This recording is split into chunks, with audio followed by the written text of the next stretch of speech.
Good to have you here. Welcome to Bayside. My name is Mark. I'm one of the pastors here at the church. Good to have you. We are in the second week of a series we're calling Skeptical, where we're exploring all kinds of big skeptical questions that you or your family or friends might have about Christianity, about faith.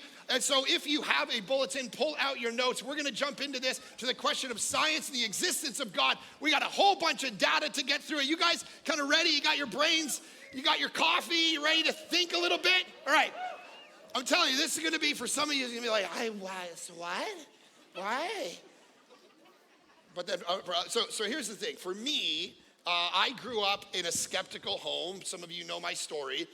My dad was adamantly against Christianity, didn't even want to call. When my mom proposed calling my brother Matthew, he was like, I think that name is in the Bible. I don't want to call him that. And then my mom convinced him. And 4 years later, they called me Mark. So it's our little secret. My father never knew that was in the Bible either, all right?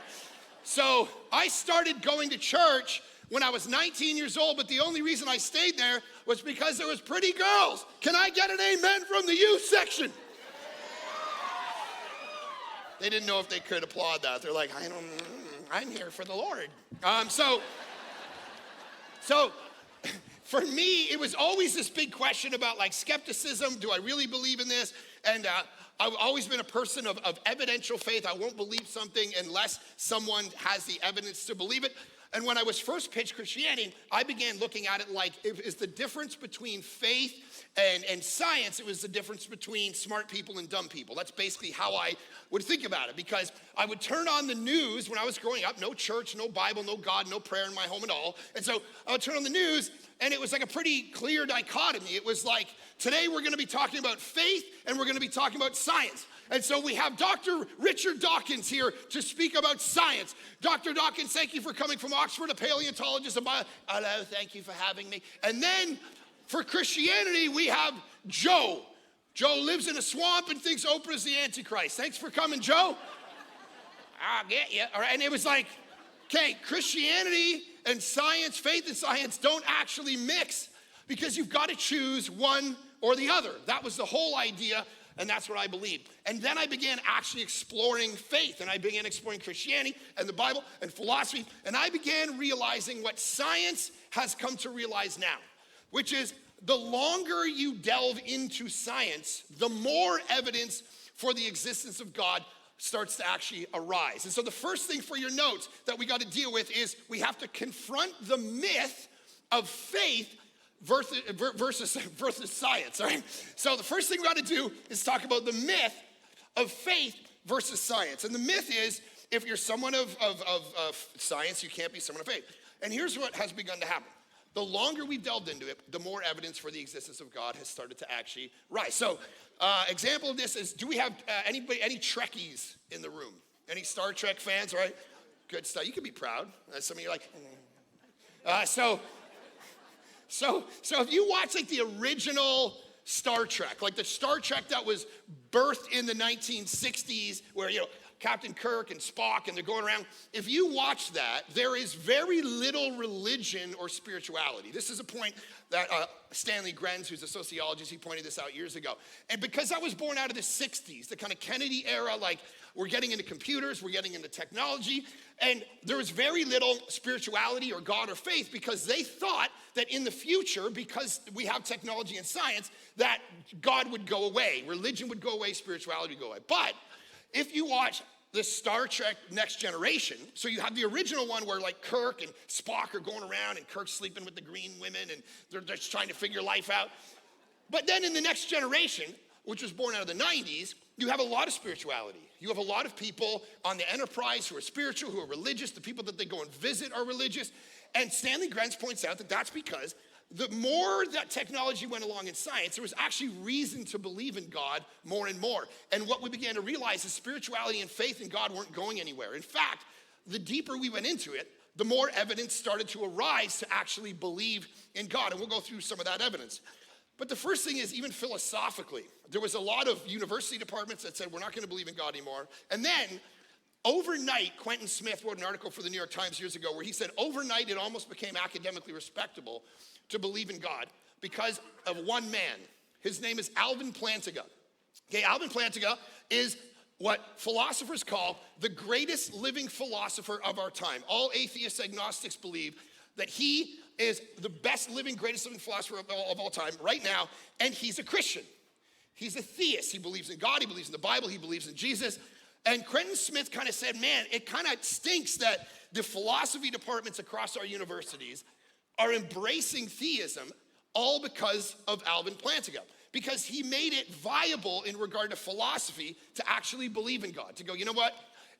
In fact, if you go to a university today, the departments that believe in science, biology, math, all the mathematicians, all the atomic physicists, all these people, a lot of them are theists.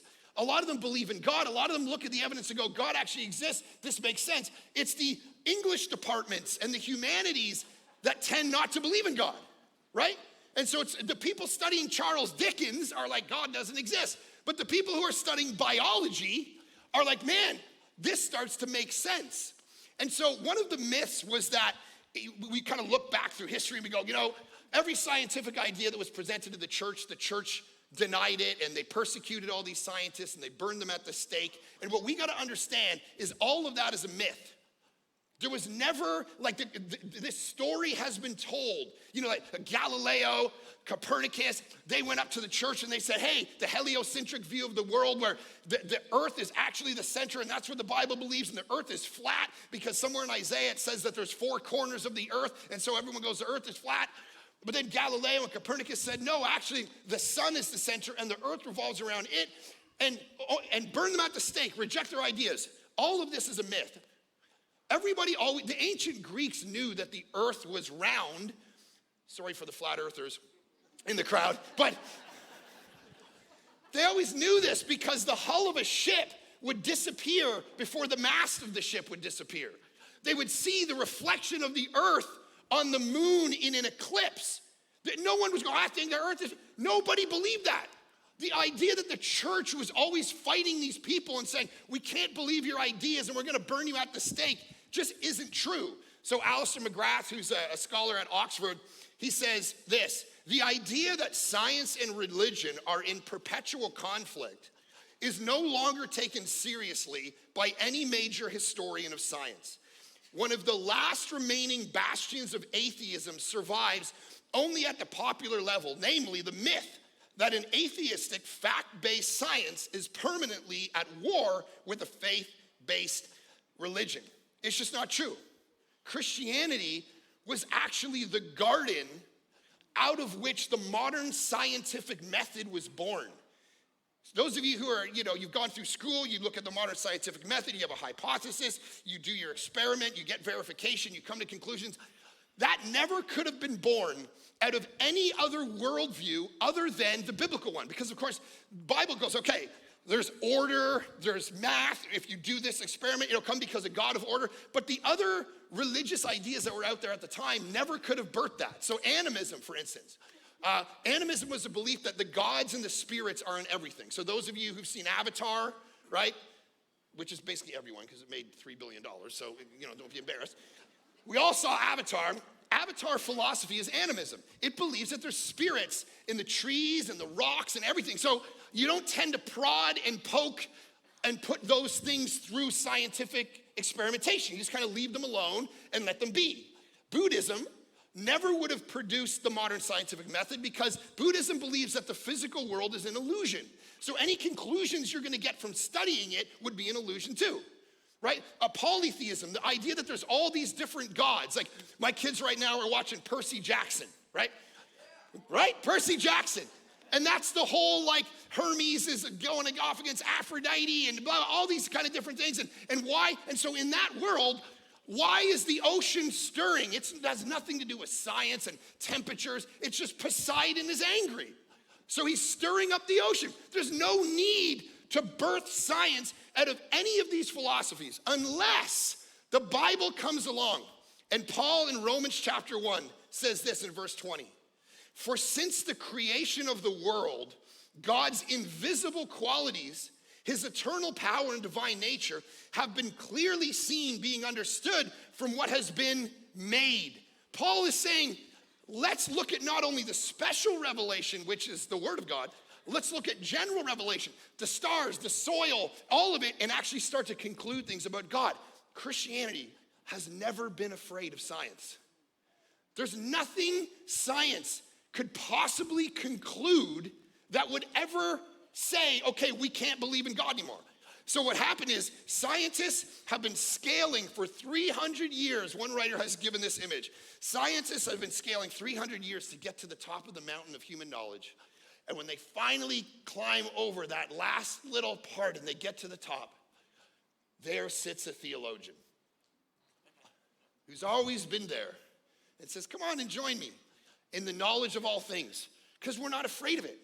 We don't need, there's never been a scientific conclusion that has ever gone against the concept of the existence of God, ever.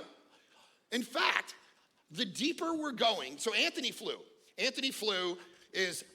was a atheist, hardened atheist, brilliant guy, scholar, Cambridge. He used to go around and debate Christians and destroy them on stages. The first atheistic Christian debate I ever saw was Anthony Flew. I was 20 years old. He got up on stage and just ripped apart this Christian, made him look dumb. He just came at him with every philosophical argument, every scientific argument. Anthony Flew just killed it. And I just saw it, I'm like, oh my goodness, this is incredible. A couple years before Anthony Flew died, he wrote a book. And the book's title was, There Is a God. And here's what Anthony Flew said. Atheism is no longer a logically tenable or defensible position to hold. He came to this conclusion not by running away from science, but by actually delving deeper into it. Okay, so why would he conclude that? Let's go through a whole bunch of scientific things. First, the deeper science goes, the more it actually makes belief in God legitimate. And here's why. So the old models, like the old models of like the 18th, 19th century, they would do what's called observational science. So they would look at rocks and stones and soil and stars, and you know, Darwin would go out to the Galapagos Islands and poke around at the turtles and look at, you know, wings of birds and kind of start to deduce things about the universe and go, okay, that's observational science. The problem is, now in the 21st century, we have begun to realize the universe is far more complex than we ever thought. Observational science is nothing compared to some of the stuff we're discovering now. When we start looking into quantum mechanics, have you heard of string theory? Like if you want to lose some sleep tonight, Google string theory. Where like one thing in the universe, a particle stops existing and then exists at the same time in a different part of the universe, and quarks and quantum mechanics, where philosophers are now saying, Plantinga says quantum mechanics makes all the old David Hume arguments about why miracles could never happen out the window. Because if quantum mechanics is true, opposites are constantly doing contradictory things. It's crazy. We're looking at stuff now where if you play certain like music to water, it's like ska music, like that kind of music, the water starts to go and like go inside of itself. But if you play Mozart to it, the water starts like dancing and it comes alive. Like, guys, we're not poking turtles anymore. We're realizing that there's such thing as dark matter, black holes, time starts getting inverted. Guys, all of the old models are gone. And the new models that are replacing it are saying the universe is actually far more complex than we ever thought. So why is that important? Because if something is complex, it cries out and begs the question of a mind that created it, right? If something is simple, like let's say you and I today, we got lucky and we got to go to Maui. Okay, so we all jump on a plane. I don't know why, it's raining. I don't know why I moved from Vancouver, all right? I come down here to get the sun, and then it does this for 3 months. Ray never told me that. So let's say we all jump on a plane and we go to Hawaii, and we're chilling out in Maui, and we see this volcano, and we're walking, and we see this little rock, and we pick it up. We're like, okay, that makes sense. It probably came from that volcano, whatever. But if we turn around the corner, and we go into a little cave, and there's cave drawings, and there's writing, and stories, and guys with bows and arrows, and we would go, man, somebody of an intelligent mind made this. They drew it, there's language. This now begs the question of something that's far more complex versus something that's far more simple. So this has began to happen in science. We're looking at things and we're realizing the universe is far more complex than usual. And we look at, like, if you look at the pyramids and you see, okay, the Egyptians made the pyramids and Stonehenge, you go, okay, somebody, a group of people got together, they knew what they were doing, this didn't just happen. So that's information, it needs an intelligent mind. So what happens?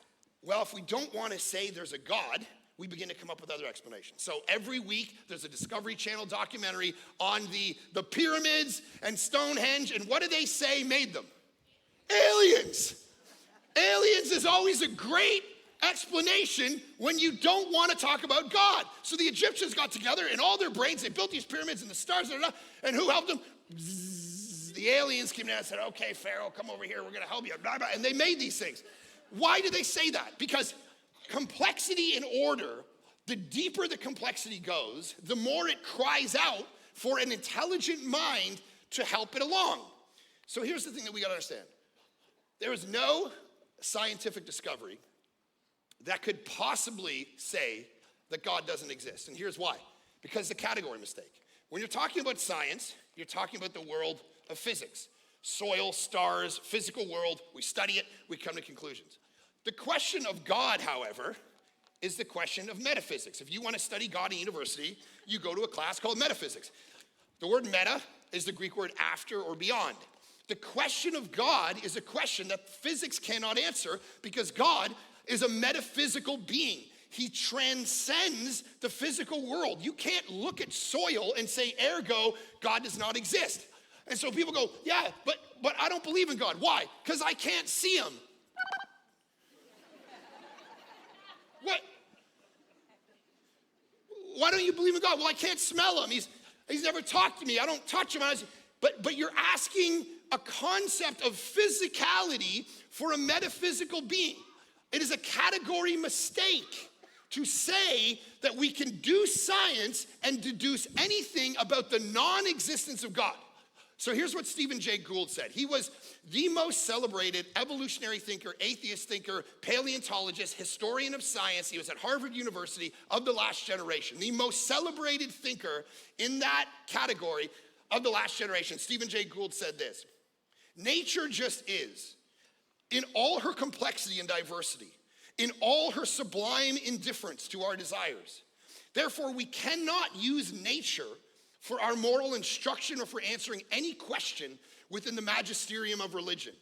To say it for my colleagues and for the umpteenth millionth time, science simply cannot, by its legitimate methods, answer the question of God's possible superintendence of nature. We neither affirm nor deny it. We simply cannot comment on it as scientists. He talked about it as what he called the NOMA principle. It's non-overlapping magisteria. Science is this. The question of God is this. You can't use this to disprove this, okay? It's a category mistake. Now, what if, though, physics and science, as Romans 1 alluded to, could be used to point to the existence of God? Not to his non-existence, but to his existence. And I think that's probably true. So let's talk about it in three different ways. First, the issue of morality, right? Morality is one of the evidences for the existence of God. So this is now more of a philosophical, and then we'll get to two scientific ones. So, morality. Who in this room believes in right and wrong? Right. Okay, so the very fact that you believe that there is such a thing as right and wrong is one of the greatest philosophical evidences for the existence of God. This is what bothered C.S. Lewis when he was an atheist. In the 40s, he's in Oxford, he's struggling with faith, and he comes to understand that humankind is an extremely moral species. We believe in right and wrong. So I have three daughters, and when they were growing up, I would watch them, and every day they would constantly be talking about moral things, right? They got to jump on the trampoline, now it's my turn, right? You got to sleep with mom and dad yesterday, now I do. Everything they debate is about justice. And Lewis noticed this about kids. I want the orange, you had the orange, and he started to go, why is it that we have an absolute moral law that says this is right and this is wrong? Because if we just came from animals, if naturalistic evolutionary theory is true, It doesn't make any sense to come to some of the conclusions that we've come to. And so we believe in right and wrong. And if you ever question that, just go on the internet for 10 minutes and see what everyone's talking about. Racism is wrong.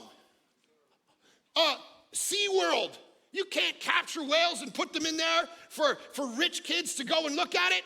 Wrong. Shark fin soup, we're killing all the sharks. Wrong.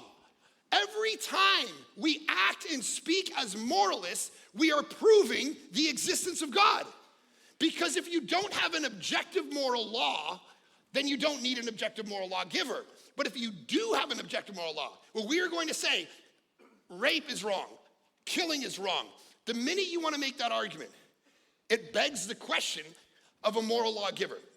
So, and if you ever test this, like I know we live in a postmodern relativistic era where everyone's like, well, I don't believe in, absolute moral laws. You have your beliefs, I have my beliefs. Don't project your values on me. And if that's ever, a thing, just punch the person in the face, right? And then just go, look, bro, don't project your values on me. All right, it makes me feel good to punch you in the face. I just love eating this shark fin soup. Love SeaWorld. Love burning the trees down. Don't tell me I'm wrong. I can do what I want. It makes me feel good. Are you suggesting that what I do is wrong? And if you ever doubt it, just try to cut in line at a Southwest flight and not be the right number, right? 2 days ago, I'm trying to get on a Southwest flight, and everyone all of a sudden becomes a moralist. What are you, A5? He's A5. He's not A4. Get back there, please. But it's my wife. I don't care. She's A6. She's behind me. Are you crazy? Every time you are on one of those flights, every time someone raises the question, it's evidence for the existence of God. Because here's the thing, naturalistic evolution would never create some of the morality that we have stitched in us. Animalistic instinct, because this is the philosophy of naturalistic evolution, that your morals are based on hundreds of thousands of years of instinct of what animals chose to do and not to do. But here's the problem, Timothy Keller points out. Why is it that some of our morality transcends what nature sees as right? So if you look at, when you watch the Discovery Channel and a lion hunts out a zebra and just watching it, and then just goes out and jumps on it and just eats its face, you don't go, murder! A lion does not murder a zebra. It kills a zebra. So where would we, in our evolutionary development, all of a sudden snap in and go, no, that's murder. No, you just do whatever you want because it's for the good of the tribe. You need to get your seed into the next generation and make the fittest survive. So whatever you do, but at some point, humankind went, that's not right. When a shark, do you know how a shark impregnates another shark? Have you ever watched this? Guys, there's no dinner in a movie, all right?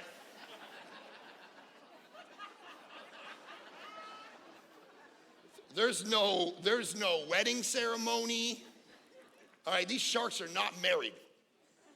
The male shark forcibly, aggressively throws himself onto that female in order to impregnate her.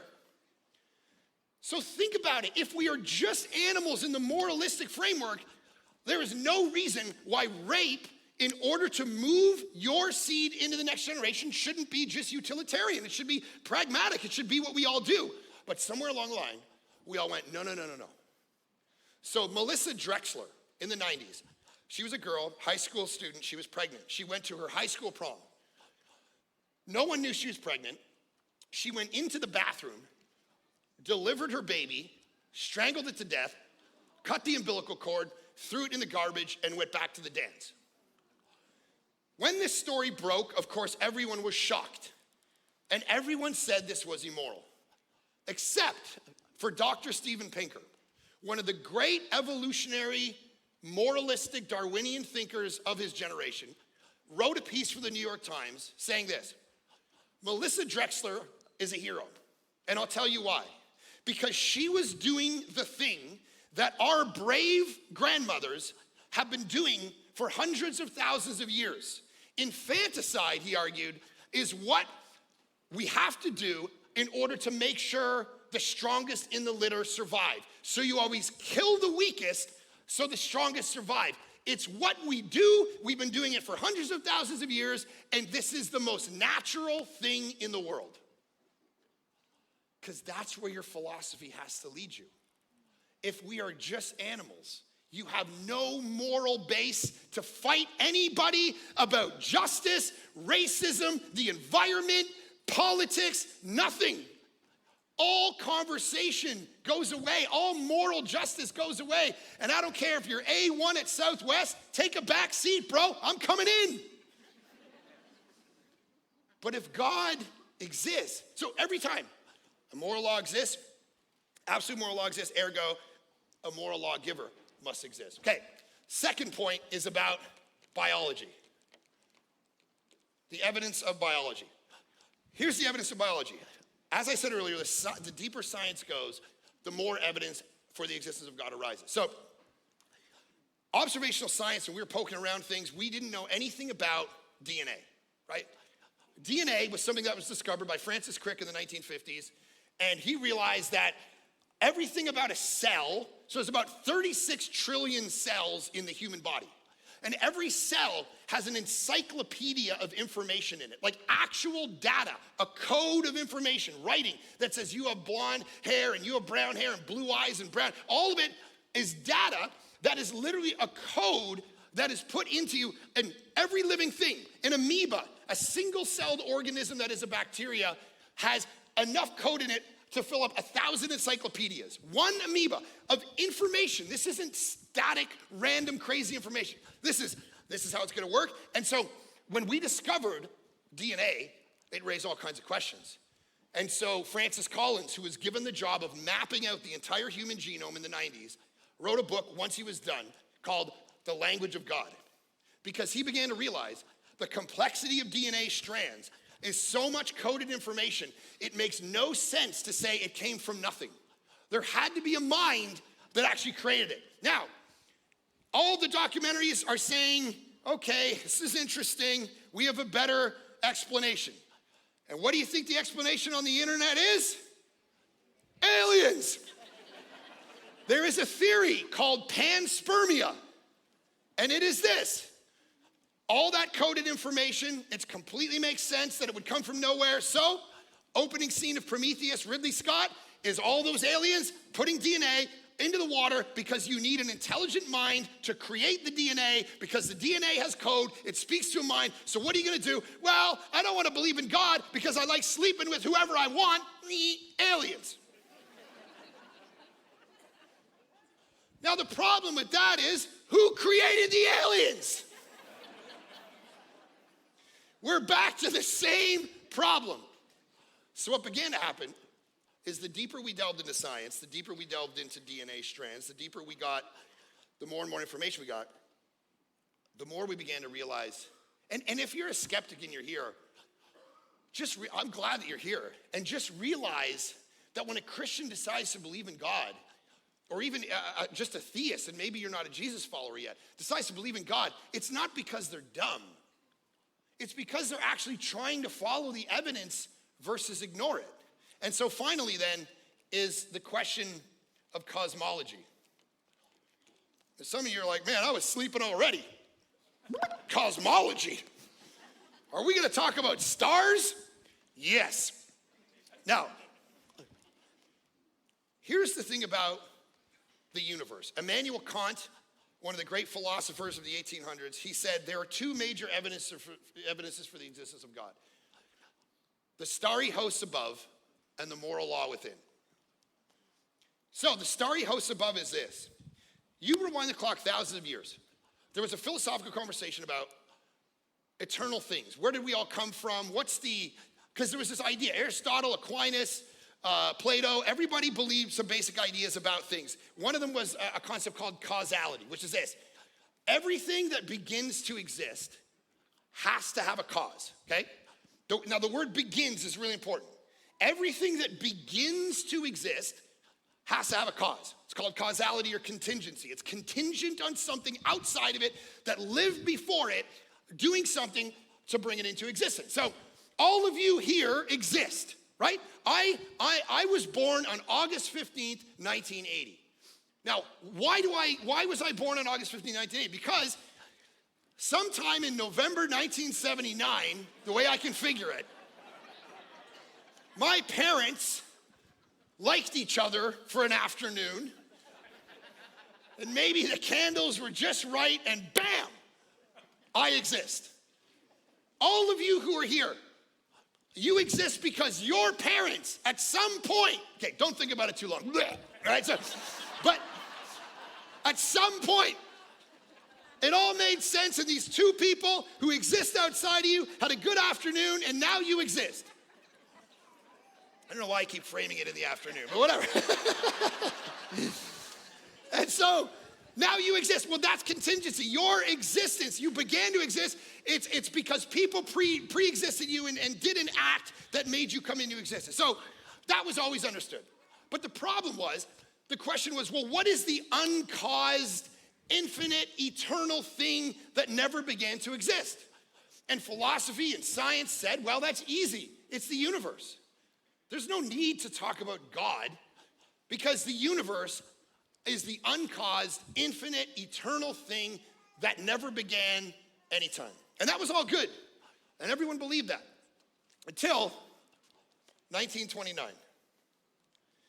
In 1929, a guy by the name of Edwin Hubble looked through his telescope, working out of California, and he began to realize something, that all the galaxies, all the planets, everything were moving away from each other. And as he looked through his telescope, he began to realize that the universe was actually expanding from a single moment.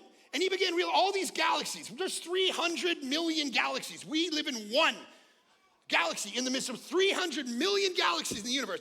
And all these galaxies and all these planets and all these stars were all moving away from each other at this vicious speed. Now here's the crazy part, if you want to lose sleep. What he actually began to realize is they're not moving. They're actually set in place. It's space that is moving. What? How is space, where is it going? Space itself is expanding into what? So he began realizing it was like a balloon, and the galaxies and the stars, they're all a button. All buttons, and the balloon is going because the universe is expanding. And they began realizing, he started working this back, and he said, this all began in a single moment. He said about 15 billion years ago. All energy, time, matter, space came into existence in a single moment, in a singularity, right here. And we can trace it back that now there was a problem because now we know the universe began to exist. Well, if the universe began to exist, it has to have a cause. And that's why when he came up with his theory, it was all the atheists said, we don't want it because it reeks of God. Because Genesis 1 says, in the beginning, God created the heavens and the earth. All time, matter, energy, space, force came into existence in a singularity, in a single moment. God spoke and it came into existence in one moment, in the beginning. So now the Bible gets vindicated because Edwin Hubble finds out there was a beginning. Time itself actually began to exist. And for this, so here's what one scientist says about this. He says, some galaxies were millions of light years away. Hubble noticed that planets and entire galaxies were hurtling away from one another at fantastic speeds. Moreover, space itself seemed to be getting bigger. The universe was not expanding into background space. Incredibly, space itself was expanding along with the universe. Scientists realized that right away that the galaxies were not flung apart because of some mysterious force thrusting them away from each other. Rather, they were moving apart because they were once flung apart by a primeval explosion. Now, what caused this? If your philosophy is nothing, because that's an option, nothing. So there's no God. No, it's just nothing. Okay, so a couple years ago, I'm sleeping, and my alarm goes off, okay? I got 3 daughters to protect, so I have a house alarm. So I set the house alarm, we go to bed, at 3 o'clock in the morning, it goes off. And I get up, I'm like, honey, go get him, right? And she's like, no, you go get him. I'm like, no, feminism. So I go downstairs. I go downstairs with my baseball bat to try to get this guy, and I don't find anybody. And I check everything, and nothing happens. So I go back upstairs, and she's snoring. Don't tell her I told you that, but she's snoring. And I get back into bed. I said, well, what was that? And she goes, no, it was nothing. What? Nothing? It had to be something, right? Like a power surge or a window opened. It can't be nothing. Listen, nothing is the explanation that tired people say when they want to go back to sleep. And if I come to you with evidence that the universe began to exist and everything that begins to exist has to have a cause, you can't answer nothing. That means you're tired, bro. It means you want to stay in your lane and not answer the question of, is there a metaphysical reality in the universe that might have created it? Because now, beyond the biologists and the scientists and the philosophers, the mathematicians step into the room. And they start to say, do you know that this event, the chances of this event ever happening are 1 to the 10th to the 138th power? 138 zeros after, like, it's a lot. This number is so astronomically high that the idea that all the life-giving variables that would have to be in play for the universe to exist the way it is, the gravitational forces, the distance from the sun, all of the way that gravity functions. People say that there are 122 dials. Like, picture them as dials across that all have to be honed into the millionth for any of this to actually work. Okay, so picture like a whole bunch of dials just stretched across this screen, and it's like all of these gravitational forces. Like, if the Earth right now, if the axis of the Earth turns by 1 degree, we burn up or we freeze to death. Done. All the life-permitting variables that have to be in play. And here's the other thing. This makes me lose sleep. These 122 dials, they had to be in play for this to work. They already had to exist. What? How? They would have had to do this work. So here's what, like, the mathematical probability of this is like this. So, not that I've ever played poker because I'm a Christian, but if I had ever played poker for research purposes for the last 15 years of my life, and if someone dealt me, in all that time I've never been dealt a royal flush in my life. If someone dealt me a royal flush, all the bros would go, oh my gosh, the odds of that are astronomical, crazy. And then if it happened in the next hand, immediately everybody would be like, whoa, hold on a sec.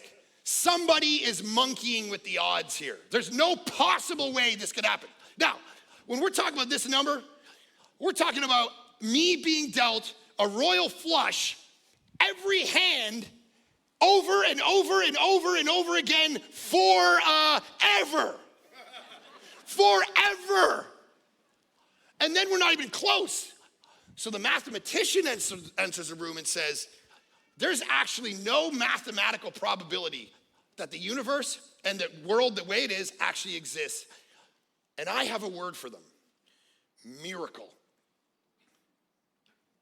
God gets involved and starts monkeying with the math. And so one last quote, and then we'll be finished. Stephen Hawking, who just passed away, one of the great scientific minds of all time, wrote these words. If the rate of expansion 1 second after the Big Bang had been smaller by even 1 part in 100,000 million millionths, the universe would have recollapsed before it ever reached its present size into a hot fireball. The odds against a universe like ours emerging out of something like the Big Bang are enormous. And then he says this, I think there are religious implications. And we would go, yes, there are religious implications. Because now some of you, man, you're like, bro, please land this. My brain is, okay. And most of us, that's the case, and I get it. And when we do series like this is why. Because a few years ago, I did a talk like this at our church, and a guy named Paul walked in the room. And he was an engineer. And he said, all my friends laugh at you guys, and I come to church every week. And then I did this, and this. And Paul came to the front and said, I want to give my life to Jesus. Because that math makes no sense. I understand most of our worlds are not sitting around doing math equations. But this is why the John Polkinghorns, the John Lennoxes, the Francis Collins of the world, these people who work on this stuff day in and day out, say all the evidence points to the existence of God. And here's what I'll say. Christianity then says, well, it's more than that. It's that of all those billions of galaxies, God cares about you. That's what's supposed to blow your mind. Of all those billions of galaxies, God became a human being in the person of Jesus and entered into this one. Our world lived a perfect life in your place, died on a cross for your sin, rose again from death to give you life.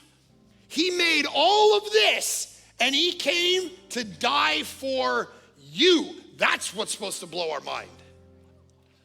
That he not only exists, but that he came into this world.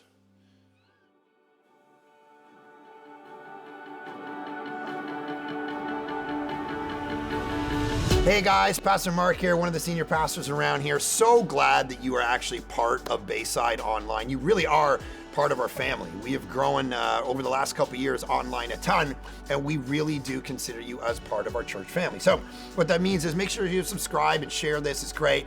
But also get in a community group. Start watching the Bible study. Start being engaged. Even give. One of the ways that we can actually do online church and have this global community and even do the ministry of our campuses is by people partnering with us in the gospel, as Paul talks about in Philippians chapter 1. And that means by your resources, financially, there are people all over the world getting blessed through what we do at Bayside.